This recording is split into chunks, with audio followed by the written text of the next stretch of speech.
12 अगस्त 1997 को बहुत बुरी खबर आई कि टी सीरीज के मालिक गुलशन कुमार को दिन दहाड़े 16 गोलियां मारी गई।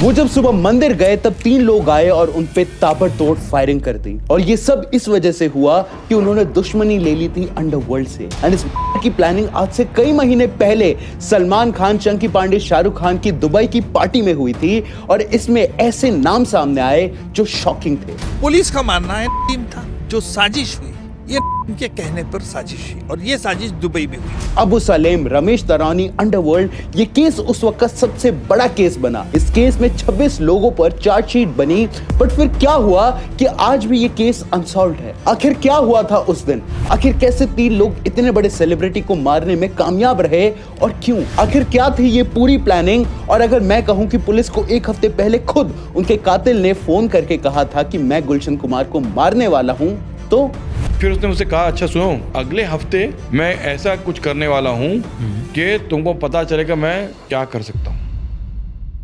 इस केस को अगर हमें अच्छे से जानना है तो हमें थोड़ा पीछे जाना पड़ेगा कि आखिर इस चीज की शुरुआत हुई कहां से है। तो गुलशन कुमार जी की डैड की दिल्ली में एक जूस की दुकान थी जो काफी अच्छी चलती थी। बट गुलशन जी को अपने लिए कोई और बिजनेस करना था एंड इसीलिए उनके पापा ने उन्हें वो स्टोर खोल के दी जो उस टाइम मार्केट को बहुत पसंद थी, कैसेट्स की। आई डोंट नो आपने कैसेट्स वगैरह यूज किए हैं कि नहीं, बट मेरे पास पुराने कैसेट्स का एक कलेक्शन हुआ करता था। हम लोग उसको वो रेडियो में डालते थे, गाड़ी में डालते थे एंड आप सुन सकते थे। इट फील्स लाइक बहुत नॉस्टैल्जिक, बट हाँ ये ट्रू है। एंड ऐसे ये कैसेट्स की दुकान अच्छी वर्क करने लगी और फिर गुलशन कुमार जी के दिमाग में एक ऐसा आइडिया आया जिसने उनकी इतने दुश्मन बना दिए कि इवेंचुअली उन्हें अपनी जान गंवानी पड़ी। तो जबकि ये बात है तब वाइनल्स और कैसेट्स ही मेन जरिए थे म्यूजिक सुनने का और हर कोई इसे अफोर्ड नहीं कर सकता था। एक कैसेट 40 रुपए की होती थी और तब 40 रुपए हाफ ऑफ द पॉपुलेशन की सैलरी थी। तो गुलशन कुमार जी ने सोचा क्यों ना खुद की कैसेट बना के बेची जाए, वो भी सस्ते रेट्स पर। बट ये कैसे पॉसिबल था? तो गुलशन कुमार जी ने नोएडा में एक कंपनी खोली with the name of super cassettes and उन्होंने मोहम्मद रफी, किशोर कुमार एंड आशा भोसले जैसे सिंगर्स के गाने की कैसेट्स बेचनी चालू कर दी, वो भी सिर्फ 8 या 9 रुपए में। बट कैसे? जीनियस दिमाग से। तो उस टाइम पर किशोर कुमार एंड बाकी सिंगर्स की फीस इतनी ज्यादा होती थी कि उनसे गंवाना नामुमकिन था। तो गुलशन कुमार जी ने एक लूप होल ढूंढा कॉपीराइट लॉ में। कॉपीराइट लॉ कहता था कि आप कवर सॉन्ग्स बना सकते हो जब तक वो ज्यादा सेम ना साउंड करे। तो उन्होंने सोनू निगम, अलका याग्निक एंड कई छोटे मोटे सिंगर्स उस जमाने के, उनको पकड़ा और उनसे कवर सॉन्ग्स गवाए। जी हाँ, तब ये लोग इतने फेमस नहीं थे और पहले लोगों को परवाह नहीं थी कि कौन गा रहा है, they just needed the music. And guess what, पूरा मार्केट इन कैसेट से भर गया था। 40 की कैसेट्स 8 से 9 रुपए में बिक रही थी। कभी कोई न्यू मूवी का सॉन्ग आता था तो गुलशन कुमार जी फटाफट उसका कवर बनवा के बेच देते थे। एंड कई बार तो ये भी हुआ था कि लोग ओरिजिनल से ज्यादा कवर्स खरीदने लग गए थे। एंड देखते ही देखते एक छोटी सी जूस की दुकान से गुलशन कुमार जी ने एक इतनी बड़ी कंपनी खड़ी कर दी थी जिसे बीट करना नामुमकिन था। प्यूडीफाई के लिए भी सब सही जा रहा था, बट फिर उन्होंने उस इंडस्ट्री में हाथ डाला जिसने इवेंचुअली उनकी जान ले ली। उस टाइम 2 म्यूजिक लेबल सबसे बड़े थे, ग्रामोफोन कंपनी ऑफ इंडिया जो आगे जाके बनने वाला था सारेगामा एंड पॉलिडर जो आगे जाके बनना यूनिवर्सल म्यूजिक। एंड यही 2 लेबल्स मोस्टली मूवीज का म्यूजिक प्रोड्यूस करते थे। एंड गुलशन कुमार जी को सिर्फ कवर्स नहीं बनाने थे, उन्हें कुछ तो बड़ा करना था। एंड हेंस फिर आए भक्ति सॉन्ग्स। मैं बालक तू माता शेरवा। गुलशन कुमार जी एक रिलीजियस पर्सन थे एंड इसके चलते उन्होंने भक्ति सॉन्ग्स बनाने शुरू कर दिए, वो भी ओरिजिनल्स। एंड भाई कसम से द वीकेंड के इतने सॉन्ग्स अब नहीं चले होंगे जितना उस टाइम पे उनके भक्ति के सॉन्ग्स चले थे। भक्ति ज्योत तेरी हे माता। लोग लाइट की स्पीड से ये सॉन्ग्स खरीदते थे एंड गुलशन कुमार ने वो मार्केट बूम कर दिया था जो किसी ने सोचा भी नहीं था। उनके पास इवेंचुअली इतना पैसा आने लग गया कि वो हर दिन 1 लाख रुपए वैष्णो देवी मंदिर पर चढ़ाने लगे। उन्होंने गरीबों को खाना खिलाया, एरिया के सारे मंदिर रेनोवेट किए and what not. Gulshan Kumar ji success के उन सीढ़ियों पर थे जहां पहुंचना इम्पॉसिबल था। बट फिर आई वो मूवी जिसने सब बदल दिया। तो भक्ति सॉन्ग्स के बाद गुलशन जी ने सोचा क्यों ना मूवीज में म्यूजिक डाला जाए एंड हेंस उन्होंने प्रोड्यूस किया म्यूजिक लल्लू राम का। सच्ची कह रहे हो लल्लू राम। एंड मूवीज के लिए उन्होंने पता है कौन सी कंपनी लॉन्च की? वही कंपनी जो इंडिया का सबसे बड़ा यूट्यूब चैनल है, टी सीरीज, और अपनी सुपर कैसेट्स कंपनी के अंडर ही टी सीरीज को लॉन्च किया। एंड ये मूवी इतनी हिट नहीं गई एंड इसके गाने भी इतने ज्यादा कमाल नहीं थे, बट गुलशन जी समझ गए थे कि ये बिजनेस अच्छा होगा। एंड ऐसा करते करते आई मूवी कयामत से कयामत तक।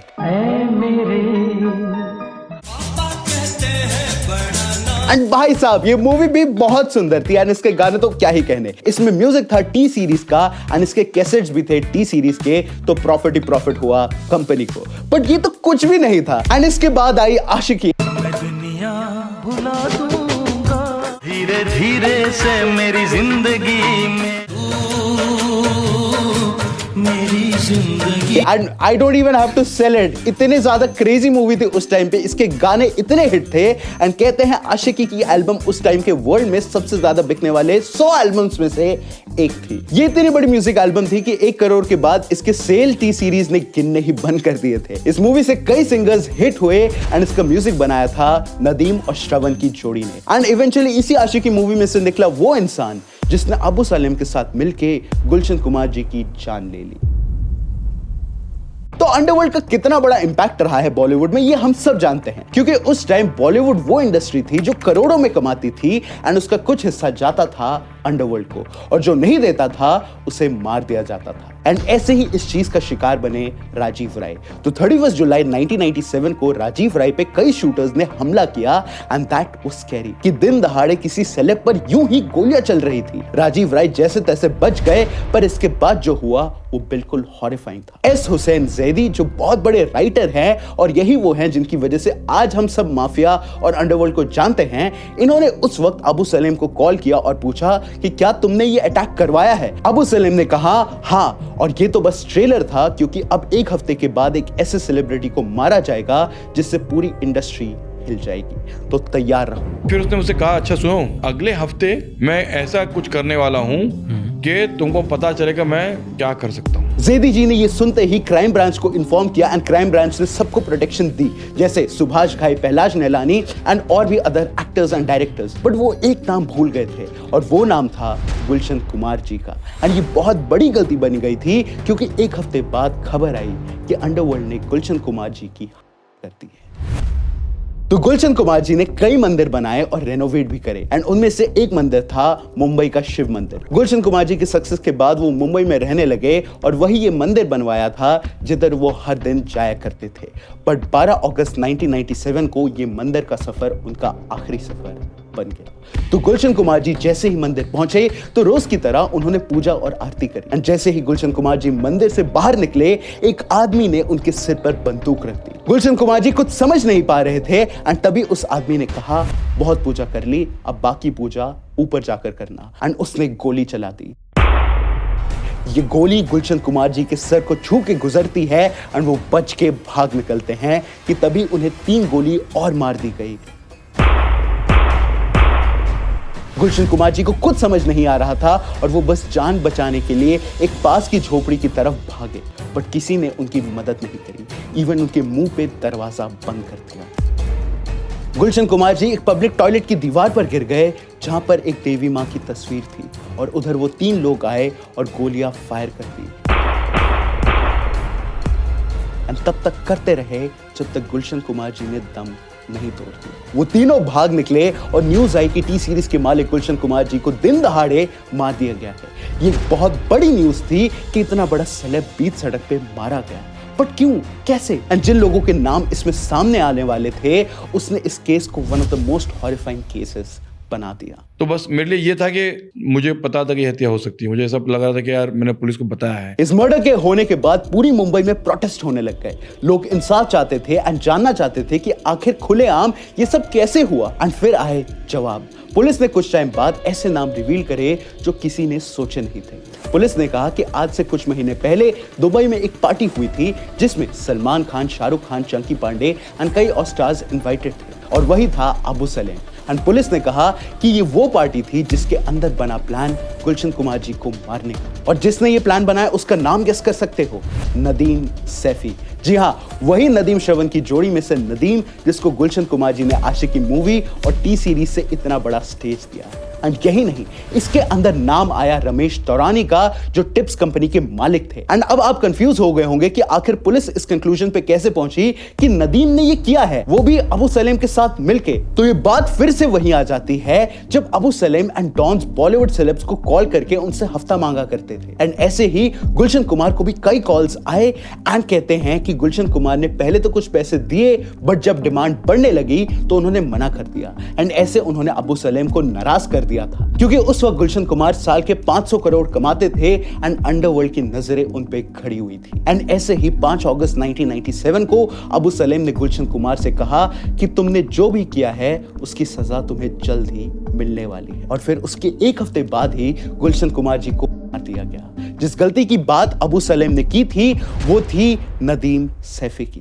नदीम सैफी और गुलशन कुमार जी का पास्ट यूं कह लो एक दूसरे के बिना अधूरा था, बट धीरे धीरे इनमें चीजें बिगड़ने लग गई। दोनों में क्रिएटिव डिफरेंसेस आने लग गए थे। एंड कहते हैं कि नदीम और गुलशन कई बार इन बातों पे आर्ग्यू करने लगते थे कि किसकी फेवरेट सिंगर कौन से गाने को गाएगी। एंड इवन कैसे गुलशन कुमार इन सब से इतने ऑफ थे कि कई बार वो उन मूवीज के म्यूजिक राइट्स खरीदते ही नहीं थे जिन्हें नदीम श्रवण ने किया हो। और यही चीज धीरे धीरे एक राइवलरी में बदल रही थी और फिर finally nail in the coffin आया अजनबी से। तो नदीम श्रवण जब अपने पीक पर थे तो उन्होंने सोचा क्यों ना अब अपनी एक एल्बम डाली जाए। एंड ऐसे नदीम ने एक एल्बम कंपोज करी और डिसाइड किया खुद उस गाने को कंपोज करने का, गाने का। एंड उन्हें पता था कि टी सीरीज जैसे लेबल अगर साथ हो तो प्रमोशन की कोई दिक्कत नहीं होगी। बट गुलशन कुमार जी ने ये एल्बम लेने से मना कर दिया।